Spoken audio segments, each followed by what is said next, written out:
Thank you, everybody, for joining me today. This is Where is My Next Project Coming From? Sales Pipeline Management for Freelancers and Small Agencies. The session title so long, I needed 2 slides. I'm Chris O'Donnell, your ringleader for the next 45 odd minutes, and I've spent way too much of my career as the sales department for small web agencies. I sold my first 6-figure website back in the dark ages of 1996. Worked for, and I kind of worked through web agency as I worked for a Sun Systems reseller back in .com 1. So if you lived in the DC area and were involved with any kind of huge website in 1998 or 99, there's a pretty good chance I sold you your overpriced sun gear that you're using to run the website in a data center somewhere. Took a detour out of the web world for a few years in the mid-2000s, came back around 2012, joined a Drupal-focused agency in 2014, and have been in the Drupal world now for about 7 consecutive years. Quick commercial break, just in case you know. I'm a digital strategist with ProNetSource. Digital strategist is really a biz dev job at ProNetSource, and my primary job is going out and finding the next cool, fun project for our developers to work on. And who are you? This is normally where I would ask you to raise your hand. That's not going to work online. So if you could just throw into the chat real quick, if you're a freelancer, founder, or technical creative founder for a small agency, salesperson for another agency, whatever the case may be. It's always nice to know if I'm talking to more technical or creative or business type folks.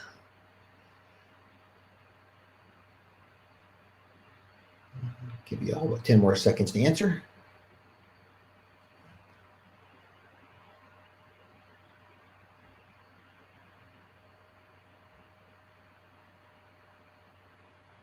Okay, looks like I'm dealing with a lot of founder / freelancer folks who probably have 8 jobs. Good, the session then is exactly for you. So this should be fun. All right, let's dive in then. Real quick, since I've been asked this a couple times when I did this session, difference between marketing and sales. This question probably gets answered very differently depending upon if you're talking to someone who spent their life in marketing or in sales. Me as sort of a lifetime salesperson, in my view, marketing's job is sort of to raise their hand and ask for help. If you take any business classes or have a business degree, then you might remember the 4 Ps of marketing: product, price, place, and promotion. So in an agency large enough to have somebody dedicated to marketing, that person's going to be running the blog, your Twitter account, managing, Drupal Camp and DrupalCon stuff, doing the email newsletter, all that kind of stuff. And then basically anytime somebody shows any interest in talking to your company further, sales sort of takes over from there and does everything else. And at the risk of being a little pompous here by quoting myself in a presentation, in the world we're actually living in, one person's probably doing marketing and sales for your agency, and probably not even doing it full time because they're probably also, the founder, the CEO, maybe a developer or creative lead, whatever the case may be. So it doesn't really matter. Marketing, sales, call it whatever you want. At the end of the day, the idea here is to get people to raise their hand and say they would like to talk to you about helping them with their website.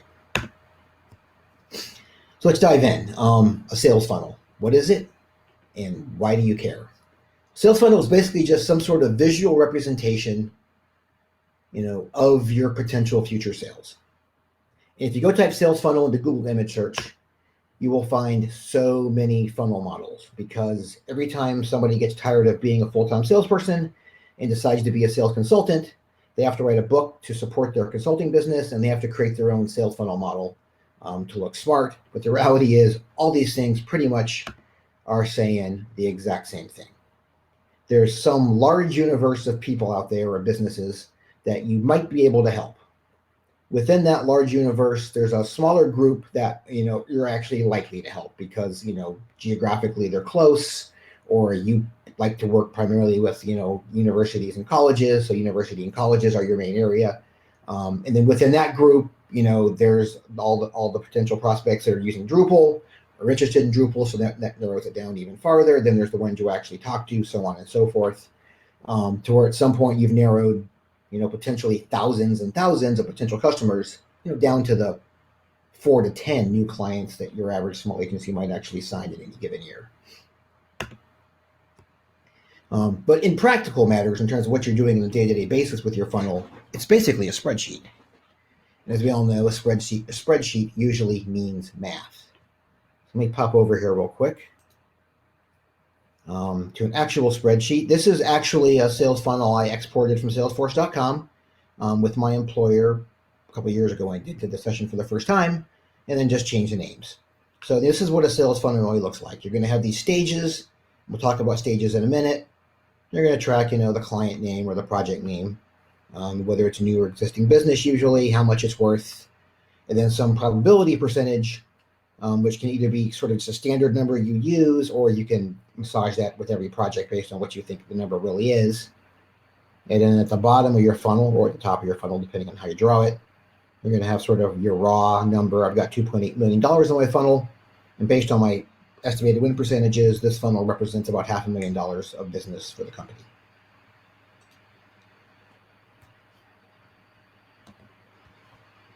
So let's say you want $500,000 in new sales next year. How many leads do you need next year to hit your revenue goal? How many proposals do you need to write to end up with $500,000 in new client business? How many times do you have to make the short list after your proposals to get that number?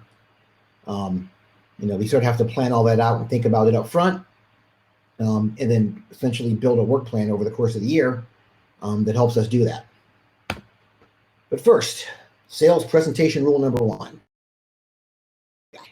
So Ben Franklin said, or he said, I don't know that any of us really know what he said most of the time. If you fail to plan, you plan to fail.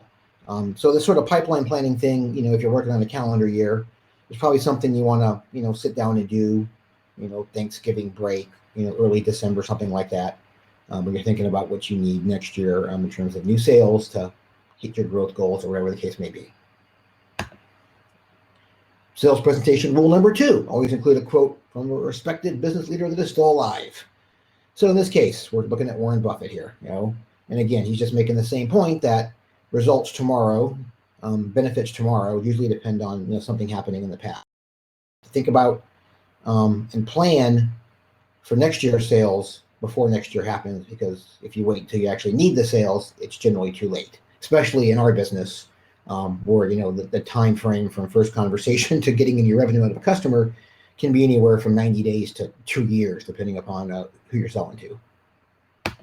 And then also one more Chris sales rule number 1 here, 2 slides in a row from old white guys is kind of boring, so let's throw in Estee Lauder, who's also making, I think, a really important point that this whole sales thing is really easier if you actually believe in what you're selling. Not generally a problem in our business. We all believe in our agencies. We all believe we're doing good work. We all believe we can help our customers. So this is sort of natural for us, but, even though I could never go like to sell cars, unless maybe I'll sell them because my effectiveness is really, really compromised if I don't actually believe that I'm trying to sell somebody. So sales funnel. These percentages on the various stages you vary widely based on many factors. If you're super well known for, say, building Drupal sites for restaurants, your close rate for restaurant clients is way better than these generic projections, because you're sort of the established authority for restaurant websites in Asheville. If one calls you, you might know you got pretty much a 3 out or 7 out of 10 chance you're going to win that work. So just make sure they're realistic, and maybe err on the side of being conservative, because in the end, it's better for most businesses if you underestimate your future sales by 100K than overestimate them. And you really kind of want to define these terms too, especially if there's more than one person on the sales team. Then you all sort of have to agree on what a lead and a qualified lead and a prospect is. If it's just you, maybe not so important to have written definitions somewhere, but probably still helps. Less stages is better. I have worked for companies in the past that literally had like 16 options in Salesforce.com under sales stage, and it's an absolute disaster. Keep them simple so that it's really obvious what stage a client is in. You're not trying to drive things too granular. So in our sort of example here, we're talking about leads. Leads are basically anyone that's waved their hand at you, filled out your web form, somebody you've talked to at a Drupal camp or wherever, and they said, hey, let's talk further about this. And we're estimating that basically 1 out of 20 of those people will turn into an actual paying customer.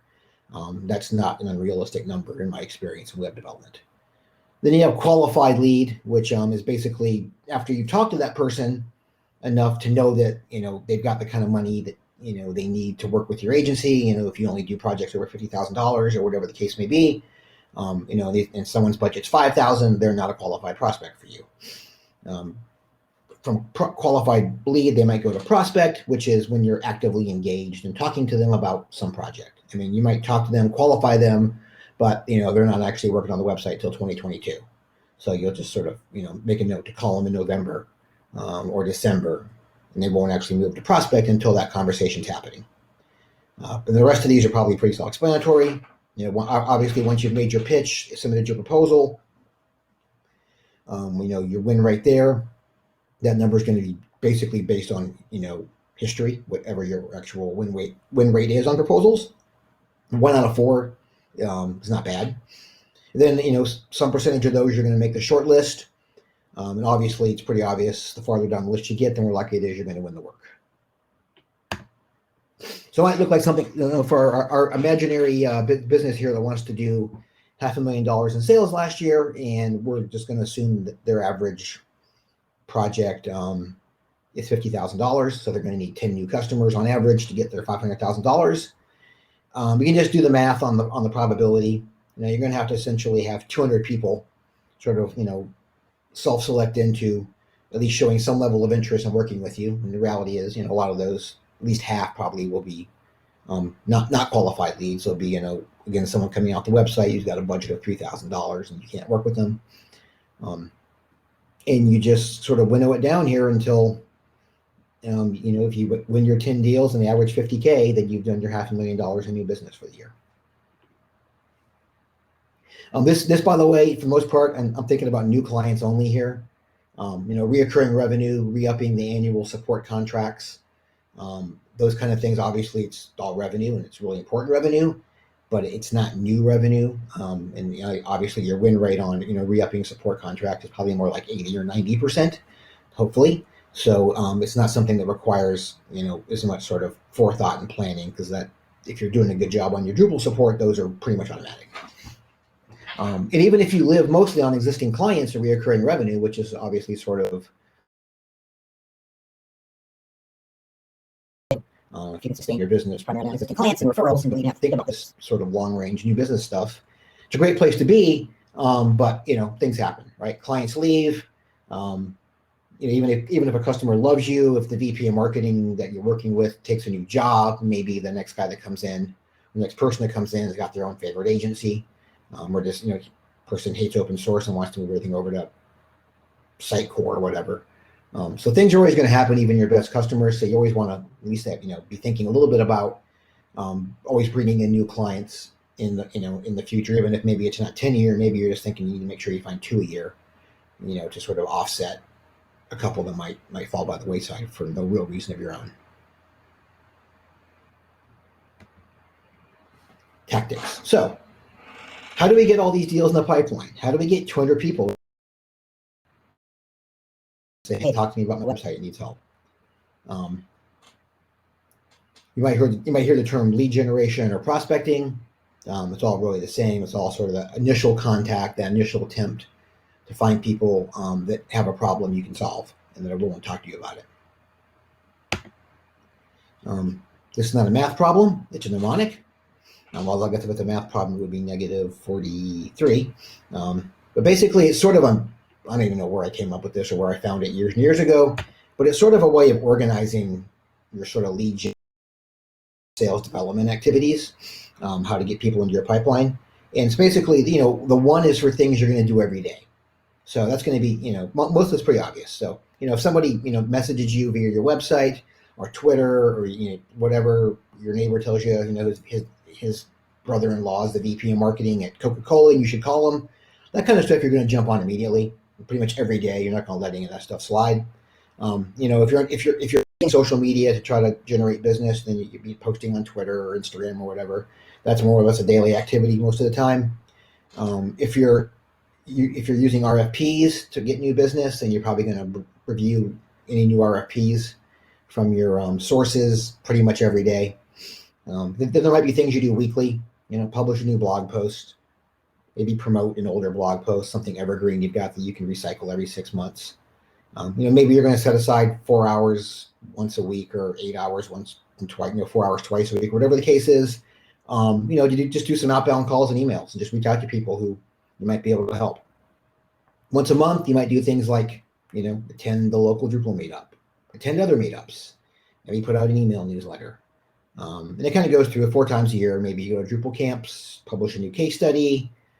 And maybe twice a year, you go to some non-Drupal specific conference, like an American Marketing Association or a local Chamber of Commerce thing or something like that, or publish a white paper. And then once a year, maybe you do something like DrupalCon.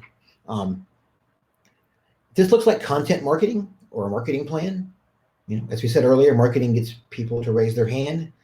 So this is a lot of this stuff is stuff that marketing would do in a big company.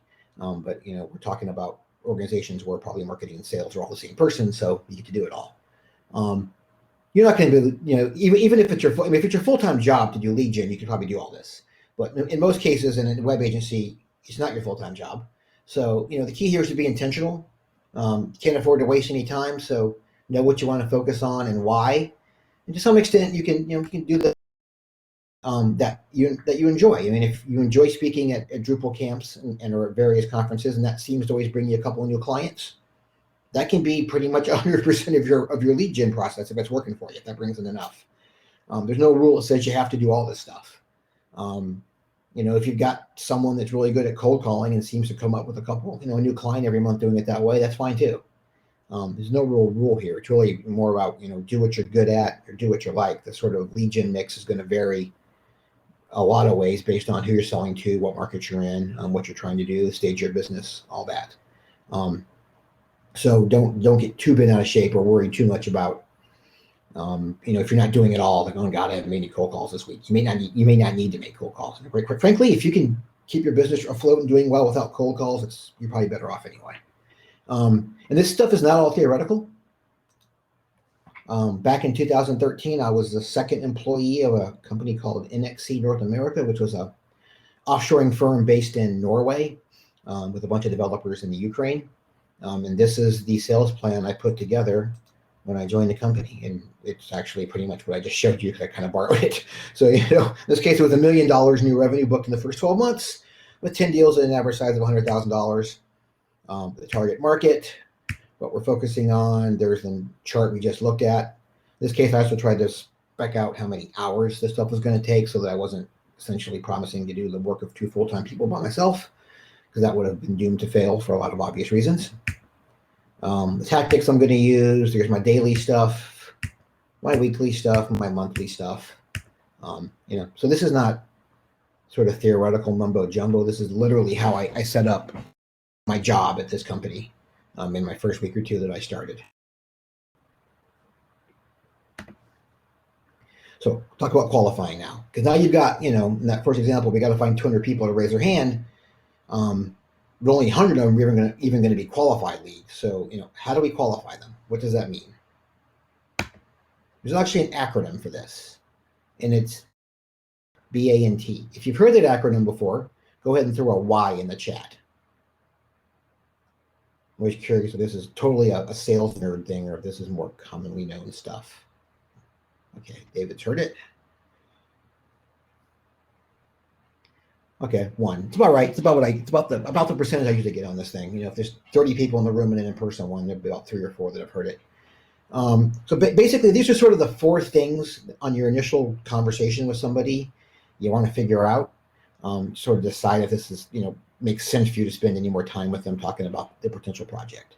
Budget's obvious. Like I said, if you don't want to work on anything less than $50K, you want to suss out pretty quick if they're willing to spend $50K on their project.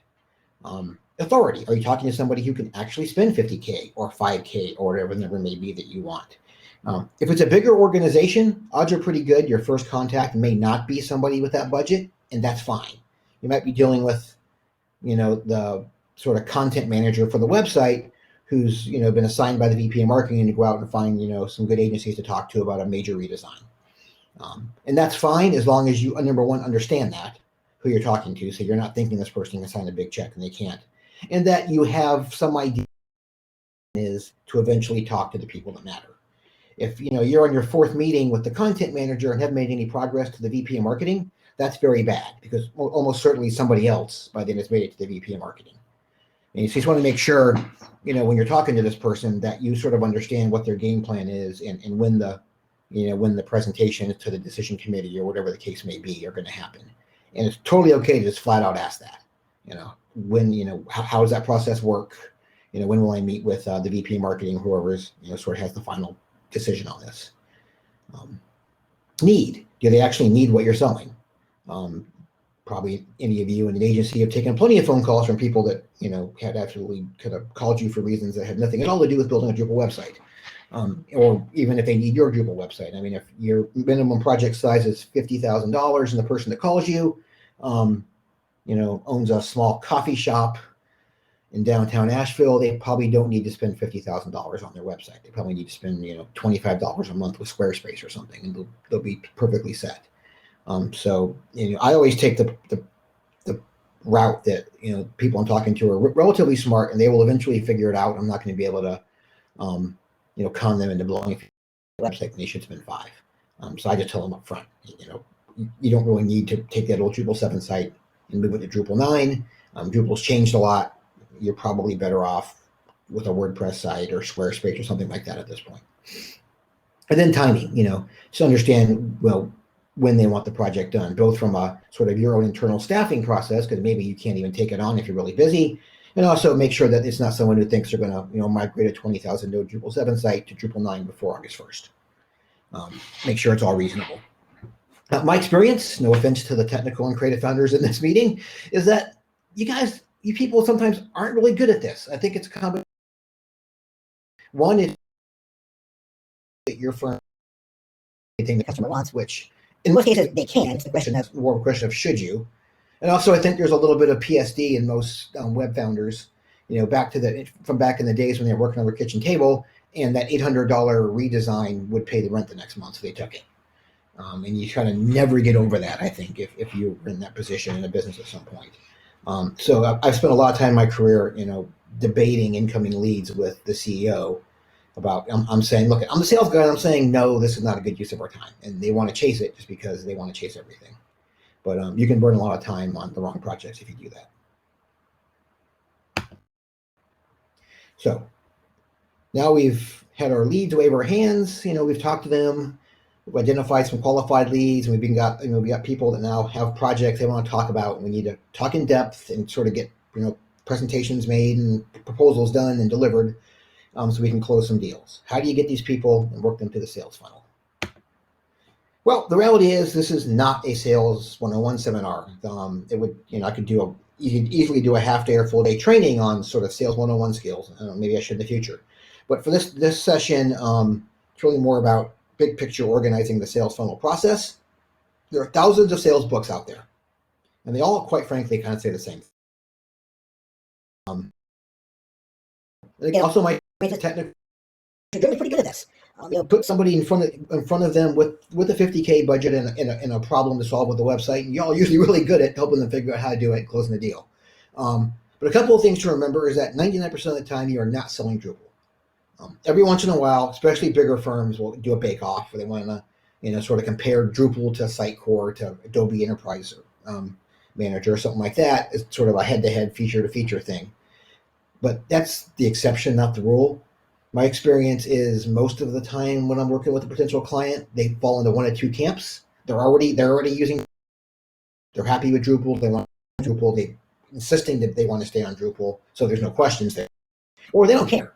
Drupal, WordPress, Sitecore, they want to solve a problem, they want to increase their sales, they want to promote better online, and they could care less what the name of the software is doing. It's all going to be about features and benefits and budgets and those sorts of things. So in that case, again, you're not, you sell the benefits of open source, the lack of license fees and the flexibility and the lack of vendor lock-in and all that. But the word Drupal, they really aren't going to care. And then also something I always try to remember is you may never get a second meeting. So when you get that first meeting, don't leave anything on the table.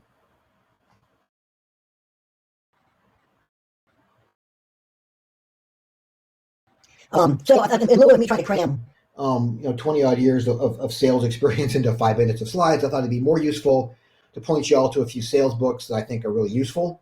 And if you're not familiar with some of these, you can go pick them up on your Kindle or whatever. And kind of generally, in my case, I feel like you can always grab one or two really great ideas from each book and sort of build your own sales philosophy from it.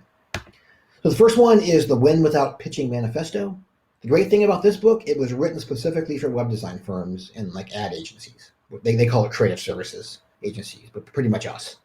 The guy that wrote it, David Enns, is he's basically a consultant. Helps web design firms and ad agencies improve their sales. So the book is more or less a commercial for consulting services, but you can get a lot out of it without ever paying him the probably $500 an hour he charges. There's sort of a couple of key points I took from this one that I think are really relevant to anybody in our business. One is expertise is how you separate yourself.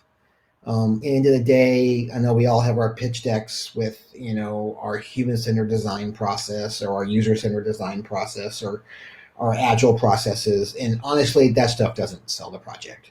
It's your personal expertise in the market more often than not that sells the project. And the way you make that work to your advantage, and this is something that, quite frankly, I've never worked for a firm that's done well, is if you define your market narrowly enough that it makes you the obvious choice. And what he means by that is, imagine sort of you're a web design firm in Asheville, and your sort of go-to-market strategy is we specialize in websites for the food and beverage industry. That's pretty broad. It's going to be really hard to make a case that you are the best at building websites for the food and beverage industry because there's so many competitors. Versus, we specialize in websites for craft breweries in the Asheville area, which still leaves you about 50 or so odd, 50 above.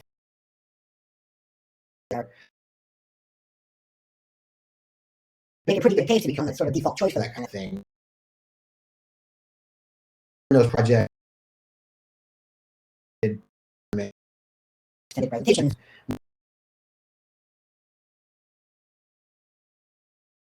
really hard. I personally never worked in a role we did that well. And I think it goes back again to a lot of fear of missing out. When you kind of define your market that narrow, there's always that fear that you're missing out on a lot of other business. But the reality is all that other business is going to be really, really hard to win. And if you can kind of define your market narrow enough to make yourself the default choice, your business, I think, becomes really sustainable. And I'll Bob's podcast. Bob's in office space. He's another consultant that does a lot of work in the web design industry. And I listen to that all the time. It's really entertaining and really interesting. Okay, moving on. How to Win Friends and Influence People. We probably all heard of this book. It was written in the late 30s, early 40s, I think. So I won't spend a lot of time on it. But at its core, I've always thought how to Win Friends and Influence People was basically a sales book. Because really it's all about focusing on the other person's interests and needs. Spend Selling was sort of the first enterprise sales book that I sort of read back in the 90s when I got into this business.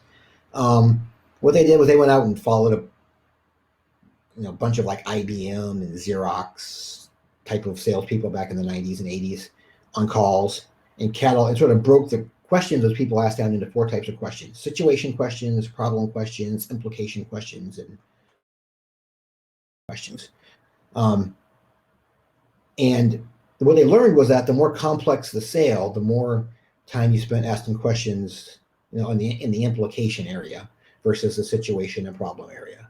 So, it's basically, think of like, selling a copier to a small. What's the problem? Our copier is broke. So you need a new copier. Sale basically done at that point. Whereas we're obviously a website project is much more complex. You need to go beyond the problem to understand the implications of the problem, and then get the customer agreement on those implications before you really even try to write the proposal. And doing that well is how you turn a $20,000 website project into a $50,000 website project. Because really, as we all know, a lot of times you can sort of take that a base set of requirements on a website, and somebody can build a 20K site out of it, and somebody can turn it into a $250,000 site. It's really all about the magnitude of the problems they're trying to solve. And also in Spend Selling, I thought there's really good idea that basically 4 things happen with every customer interaction in the sales process. Either you lose a project, it's a hold, nothing kind of happens, nothing changes, or you advance the process somehow. You move on to meeting with the CEO or whatever, or you win it. So something useful to think about when you're sort of got a project stuck in your pipeline, it's not going anywhere. If you can't figure out how to advance it, it might be time to punt. Because if you're not advancing it towards the end, you're not ever going to win. Challenger sale is another popular in enterprise.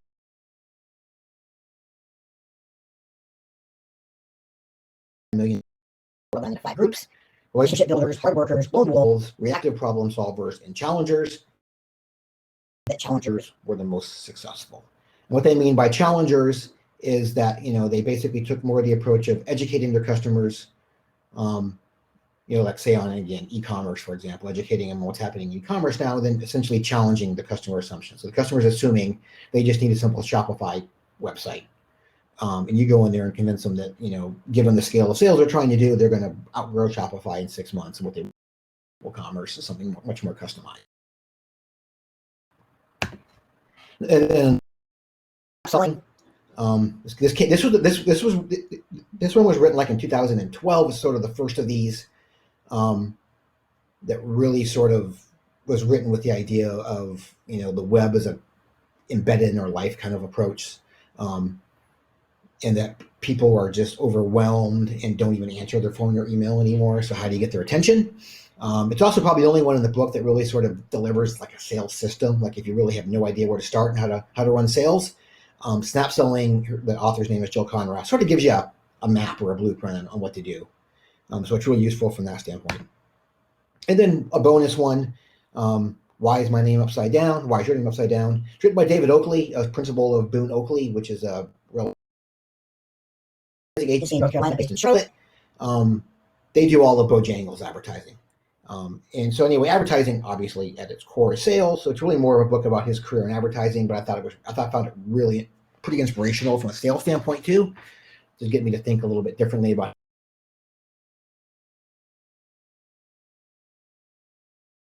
presentation like PowerPoint. Sales meeting with my ukulele, not my laptop.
I'm back. Can you guys hear me again? Yes, we can. All righty. I need to reshare, I think.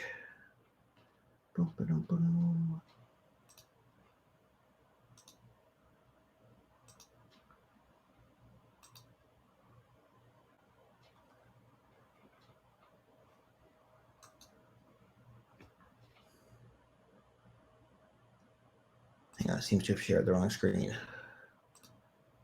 Try this again. Where is my next? There we go, Google Slides. Okay, screen back up and you can hear me. All right, great. Okay. Got a little technical problems. All right, so I'm basically saying is, always be closing is actually not great advice. In one sense, you are always closing, but if you're trying to always like sign now, if you do that too early, you're going to burn the deal. As long as you're moving forward on sort of a path you can see getting you to the project, then you're fine. The danger is, again, you're on your third meeting in 3 weeks with the client and nothing's changing. When you're stuck, that's what you want to avoid. Don't stress too much about, the fact that on the second meeting you didn't pull out the pen and ask them to, sign here, press hard 3 copies. That's actually not a good way to do sales, especially on these kind of complex sales that we're all dealing with every day. So what about RFPs? A lot of them out there. I mean, in one sense, right, they're 75% BANT approved up front, right? If a government entity puts out an RFP, pretty good feeling that they've got some money and that they intend to buy. Should you ever do an RFP from, say, Hewlett Packard or some other private, public corporation? I would say no, unless it's a government-funded project. In which case, sometimes they have to do it. I won some projects. I've won some deals over the years with government contractors that have the one I'm thinking of from a couple of years ago. They had like a $2 billion a year contract to monitor rainfall levels in Africa for USAID. And as part of that project, they needed a website where they just could, store data, publish data, present data. But the organization, again, it was a company of scientists, and tracking water levels and environmental scientists. So they didn't have a web development group. So they put it on an RFP, which my firm won, to build a website to sort of help them track all this data. That situation can work, but generally speaking, corporations don't buy that way. So if they're putting out an RFP, they're probably just trying to justify a decision they've already made. Government RFPs, I would say maybe. I have sold millions and millions over the last 5 years from government RFPs. But the key is you got to be really choosy and qualify them for what I call relevance. So what's that mean? That means look at the RFP from the customer's point of view, right? If it's a college or university that's already on Drupal, wants to redesign and upgrade to Drupal 9, that's, any Drupal shop's relevant there. If you're a Drupal shop that's got higher ed clients, then you're even more relevant. If it's a K through 12 school that just has an RFP for a new website and doesn't care whether it's open source, doesn't care anything, they just, they got these problems to solve and they want to solve them. If you don't have, 3 or 4 good K through 12 references, you're probably wasting your time because they're going to get plenty of responses from people that have, dozens of customers who look just like them, and you're just not going to be relevant. You got to establish that relevance either in that they want Drupal, so that you got it there. They want Drupal, plus you've got the right sort of client background that matches up with them. That's even better. Obviously, budget range is another relevant thing. If it's, you build websites for the federal rural county in Iowa, you're probably not going to have the kind of money you want. So probably not a good use of your time. So yes, you can definitely win big projects with RFPs, but just be really choosy because, they can take 16 to 40 hours each to respond to. So you can't be doing that, on proposals, on RFPs, you basically got no chance of winning.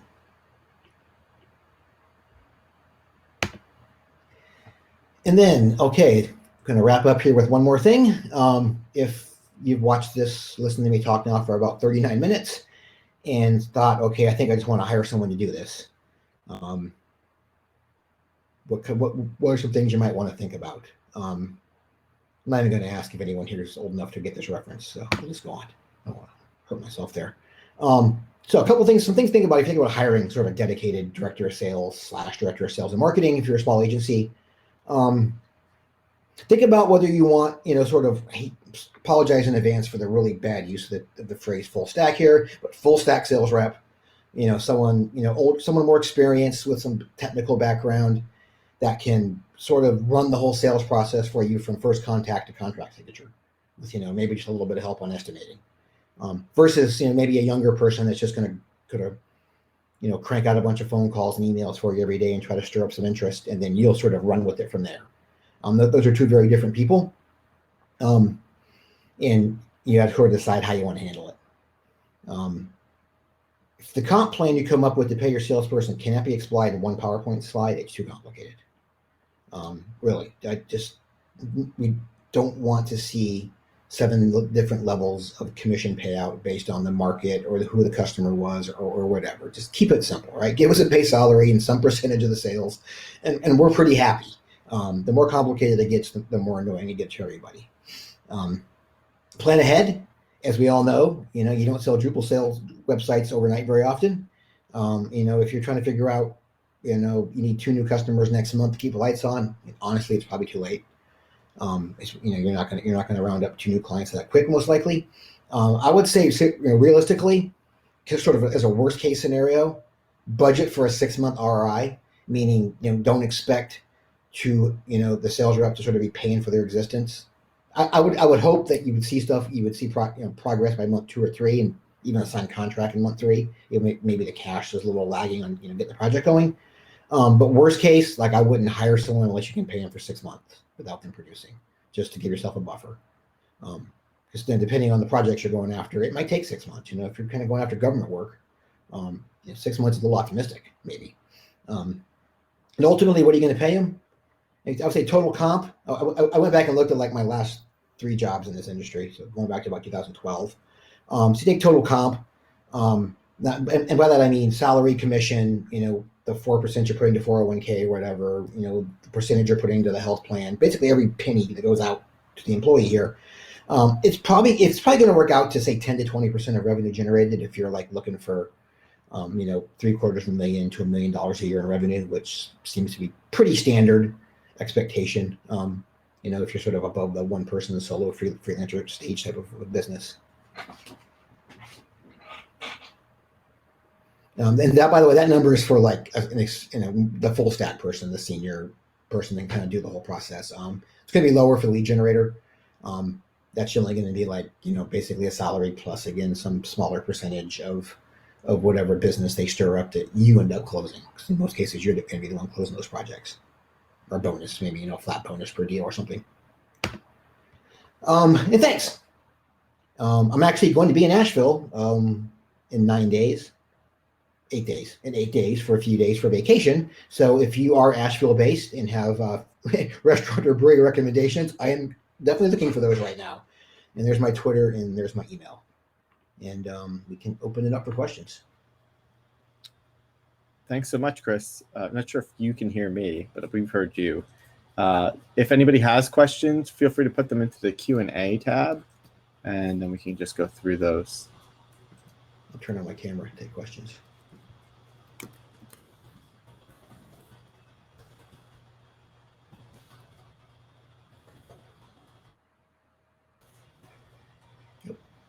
The chat.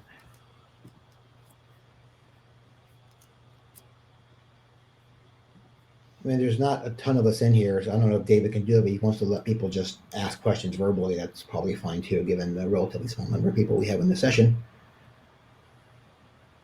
Sure, David, if you wanted to share, I saw you're in the moderation panel there. Oh, in case I have any questions? Yeah, you're in the moderation. So if it's easier just people to talk, we can just have a conversation. You don't have to type so much. Yeah, I'm a presenter at 4 o'clock, so that's why. Oh, sorry. I'm not actually a moderator. All right. I'll drop you off then. You usually get tons of questions when I do this session. I haven't done this in a couple of years. I've kind of put this on hold after I did it a few times in 2018 and 19 and haven't done it since. I mean, I can ask you lots of questions. Yeah, I mean, feel free. Fire away. I mean, we got time, so. So like a general question for your expertise is, what do you recommend to try to get past the gatekeepers? I mean, the gatekeeper's job, right, is to make sure the only people to get by are people their boss actually wants to talk to. So, first of all, don't treat them as an enemy. Don't try to, bully them or, act like you don't talk to makers. That's not going to work. They're just going to enjoy blocking you at that point. So you make them an ally. If it's go in with some research and know the organization, have a good reason to talk to the boss. I mean, ultimately, if the boss is looking, if the boss has problems that are going to be solved by, a redesign of the website or, enhancing the e-commerce component of the website or whatever, the executive assistant will probably know that. And if you convince them you can actually help, they'll set you up for a meeting, because ultimately that makes them look good too. If they get the right. Yeah, I mean, one of my most frustrating things is not doing sort of cold calling, trying to get past gatekeepers, but when they come to us and say, we have a project, we'd like you to bid on it, but we're not going to let you talk to the decision makers. The gatekeeper who doesn't know how to answer your questions is the only person you get to interface with, and you wind up doing a substandard proposal because you don't really have the full story, and you don't get to speak to the decision maker and try to gain any for them. They're just going to make their decisions straight off the proposals. Often in that case, they're talking to somebody and they're doing an RFP to justify a decision that already somewhere else. I see that in government a lot. I do a lot of government work. And I mean, sometimes to the point that I can even like tell you what they're going to buy because they cut and paste the features right off the website for, some other CMS. And I can smell a Civic Plus website a mile away because these government agencies will literally cut and paste the features right off the brochure. So often, in government, when I do Q&A and it comes back really bad, they put no time into answering my questions. What that tells me is they don't really care if they get a proposal from me because they already know who they're buying. So I often usually just punt at that point and go on to the next opportunity. I'm not going to win. Yeah, except we seem to win a decent percentage of them. So sometimes it's just, they just don't know how to run a process. Is it commercial or government? A lot of higher ed. Higher ed, okay. Yeah, I can see that in higher ed. We do some higher ed, which is mostly been won via RFP. It was, especially if it's a public call, which there's really nothing you can do because they're usually bound by state procurement laws. You're only allowed to communicate with the procurement manager, once the RFP's been made public. So really, the ultimate answer there is to get ahead of the RFP. Yep. And be the one talking before it comes out and basically influence how the RFP looks to the point that it, gives you a better chance of winning. That's obviously a really big investment, but that's the ultimate answer. Yeah, those are the only ones that we do. We wouldn't do an RFP if they're speaking to more than say 5 firms. We just don't do it. So we don't do the cattle call public ones. Yeah, that's a good strategy. So these are the frustrating part where we're recommended by some other group within that university. So we already have sort of the inside track, but it's frustrating because they still won't talk to you. Yeah, one thing you can do is go back to your quote unquote sponsor, right? If you're working with the alumni relations, right? They're recommending you for the big .edu overhaul. Just tell them, hey, we're having trouble getting connecting with whoever the director of digital. Can you help us get an appointment? Because usually if they recommended you, they'll work pretty hard to try to get you in there.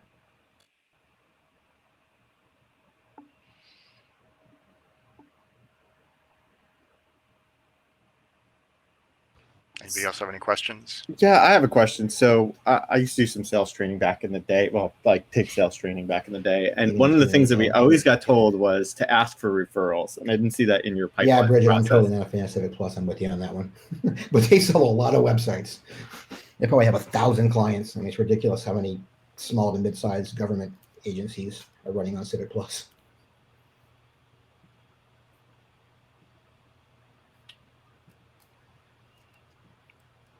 I guess everybody's pipeline is full. Yeah, must be. Glad everyone's booming. That's good. Well, thank you very much. Last slide. Shoot me an email if you have any questions that come up later. And also, again, if you have a favorite brewery in Nashville, I'll take that recommendation too. Thanks. All right. Thanks so much, Chris.